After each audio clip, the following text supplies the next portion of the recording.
welcome back to another episode of the Jacksonville Buzz. I'm Steve Strum with my co-host Jamar.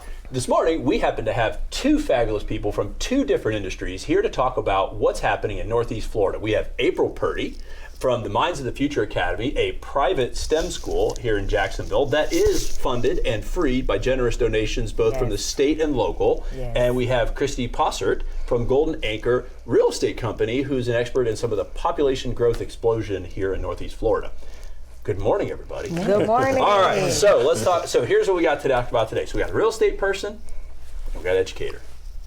How in the world are we keeping up with real estate explosion here in Jacksonville? And if I can just compliment you on the color of your jacket, we coordinated. I know you did that off camera.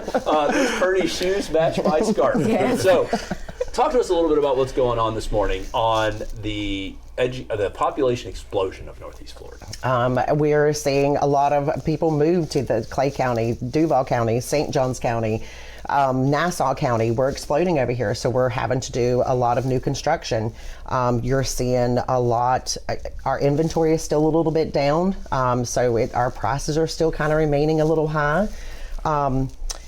It's a lot right now trying to get educators into homes. We're hoping that more of the Heroes First program, that they'll get more money, that the state of Florida is also trying to get more money to help people get into homes. So we're hoping to combat it that way between our new construction and getting grants and stuff to help first-time home buyers. Amazing, amazing. April, so with your organization, Minds of the Future, how are you addressing the boom with the school-age children? Well, we are a free private STEM school. And we are raising funds for Minds of the Future for the assistance for the children, scholarships. We have like programs that needs to be funded for the children, like hip hop and dance, jazz, robotics, visual arts, garden, gaming. I mean, mentoring. We have so much more that Minds of the Future. So that's what it's all about. It's just raising those funds because it's a free private STEM school. Okay. And we want everybody to understand that. Sounds like you're doing some good stuff too. What's STEM, just for the people at home that don't know what that is? Science, technology, education, and math. Yes. So these are smart kids that are designing either they're going to save the world or they're going to invent the Terminator. Yes. I have one of my children is one of those people. I understand how that goes.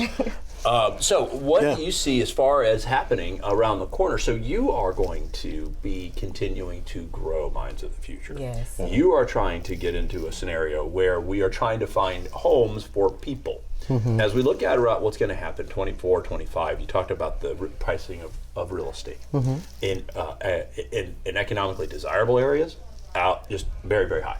In economically developing areas, very, very high. We have the interest rate environment, which is coming down, but there's a lag.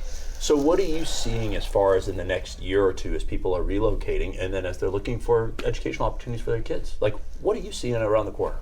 Well, we're hoping that the interest rates will continue to go down, which will allow people to actually afford some of these homes.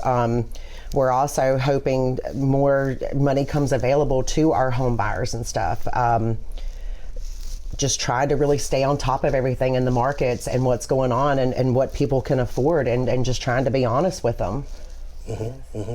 So, April, when it comes to Minds of the Future Academy, your academy versus just the general public school, tell us the difference between the two with the education. The education is totally different. Just me being there as an employee, because I noticed the learning, the class settings are smaller with the children as well. The teachers are able to engage with them a lot closer. It makes a huge difference when you can really engage with your children versus, some public school systems where you have like 30 children in the classroom, but with Minds of the Future, something I notice about that is that they give them more as far as academics, where they can learn just outside of just the education part, but learning how to have a business, things of that nature, where they can grow outside and not just having a job, but you can become a business owner, create more wealth for yourself and your family.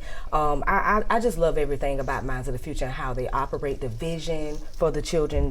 They're exceptional. I love it. Amazing. And Kristy, I think you probably know a thing or two about running a business. Just a little bit. Right, because you're a husband and wife team, right? Yeah, so we're a small business owner. I guess my question is that we could probably have on another dialogue is how do you guys working together in business without driving yourself nuts? So my husband is a retired Navy chief. So for many years, we didn't spend any time together because he was gone all the time. And then when he retired, he actually got into real estate first. And then I followed a couple of years later. We're a good team. And I think that's important also, that you get along with your teammate. We work well together. It helps us stay more organized together.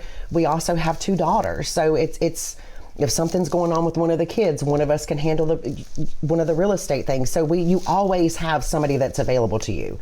I love it. I couldn't imagine working with anybody else other than my husband. I understand the concept. Well, thank you for your service, being married to the Navy. I grew up in the Army, so I know how that goes. Yes, I have spent many summers on a military base.